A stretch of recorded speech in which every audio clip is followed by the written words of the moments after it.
আসসালামু আলাইকুম ভিউয়ার্স, আশা করি আপনারা সবাই ভালো আছেন। এই যে সামনে যে ঘরটা দেখতেছেন, এটাই হচ্ছে আমার শখের ছোট্ট হাঁসের খামার।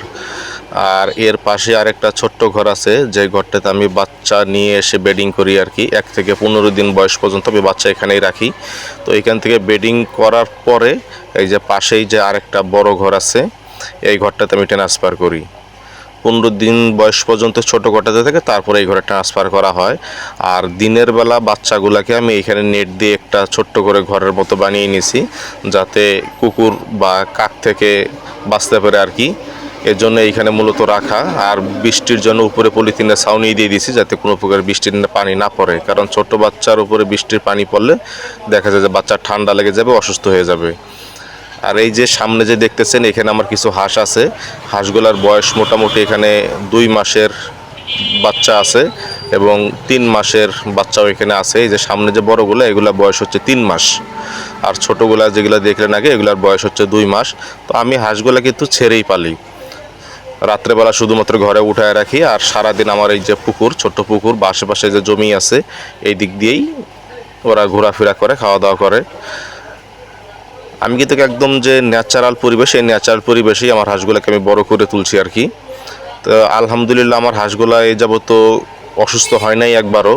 তো যখন থেকে নিছি তখন থেকে আলহামদুলিল্লাহ সুস্থ আছে, এখন পর্যন্ত ভালো। সেটা আপনারা দেখতেই পারতেছেন। এই যে এইখানে কিছু হাঁস আছে, এগুলো সারাদিন এইখানেই থাকে।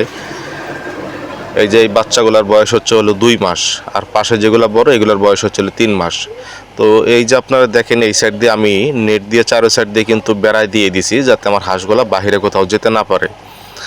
অনেকে আছে যে হাঁস বন্দি করে পালে, কিন্তু আমি আসলে বন্দি করে পালি না। আমি এভাবে নেট দিয়ে ঘিরা দিয়ে দিছি, যাতে পুকুরে তারা তাদেরভাবে স্বাধীনভাবে চলতে পারে আর কি। মাঝখানে যে কলা গাছের একটা ভেলা দিয়ে দিছি, দেখা যায় যে অনেক সময় ওরা ওইখানে উঠে রেস্ট নেয়, খাওয়ার পরে গোসল করে। তো হাঁস মূলত আসলে খোলা পরিবেশেই বড় করাটা আমার মনে হয় সুবিধাজনক, কারণ বদ্ধ পরিবেশে পরিচর্যা করতে গেলে হাঁসের যে খাবারটা, সেই খাবারটা অনেক বেশি লাগে। প্লাস আপনার যে তার যে আলো বাতাস যেটা প্রয়োজন, সেটা হয়তো পর্যাপ্ত পায় না। অনেক সময় দেখা যায় হাঁস অসুস্থ হয়ে যায়। আর হাঁস অসুস্থ হয়ে যাওয়ার পিছনে মূল কারণ হচ্ছে হাঁসকে বন্দি করে রাখা। সারাদিন সারা অবস্থায় পুকুরে থাকে, যখন তারা খায় এখানে এসে খায়, আবার পাশে যে নেটের ঘর দেওয়া আছে, এই ঘরটাতে তারা এসে ঢুকে পড়ে। এই হাঁসগুলা কিন্তু আমি বিক্রি করে দিব, যেটা আপনাদের কাছে ভিডিওর মূল উদ্দেশ্য আর কি। এই হাঁসগুলোর বয়স হচ্ছে 3 মাস। এগুলা অরিজিনাল খাকি ক্যাম্বেল জাতের হাঁস। এই হাঁসগুলো আমি সবগুলা সেল করে দিব। যদি আপনারা কেউ নিতে চান, অবশ্যই কমেন্টে আমার সঙ্গে যোগাযোগ করতে পারবেন। যোগাযোগ করলে আমি রিপ্লাই দেওয়ার চেষ্টা করব। আর একটা কথা, আপনারা যদি কেউ হাঁস নেন, তো সেক্ষেত্রে অবশ্যই এসে আমার বাসা থেকে নিয়ে যেতে হবে, কারণ এখানে ডেলিভারি দেওয়ার কোনো অপশন নাই। আর আপনাদেরকে এতটুকু আমি গ্যারান্টি দিতে পারবো যে আলহামদুলিল্লাহ আমার প্রত্যেকটা হাঁসি সুস্থ আছে। সেটা আপনারা দেখতেছেন, এই যে খাবার দিচ্ছি, তাদের আসলে খাবার যে ধরনটা, এই ধরনটা দেখলে আপনারা বুঝতে পারবেন।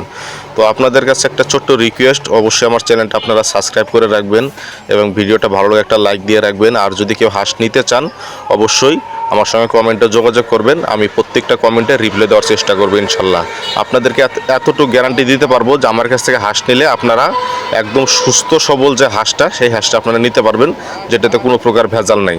তাও এসে আমার খামারে এসে দেখে নিয়ে যেতে পারবেন। আমি যে ডেলিভারি দিবে এমন কোনো অপশন না, অবশ্যই আপনাকে আমার খামারে এসে দেখে তারপরে নিয়ে যাইতে হবে। তো আজকের ভিডিওটা এ পর্যন্তই। সবাই আপনারা ভালো থাকবেন, সুস্থ থাকবেন, আমার জন্য দোয়া করবেন। আর আপনাদের যদি কারো হাঁস নেওয়ার ইচ্ছা থাকে, অবশ্যই আপনারা আমার সঙ্গে যোগাযোগ করবেন। ধন্যবাদ সবাইকে। আল্লাহ হাফেজ। আসসালামু আলাইকুম।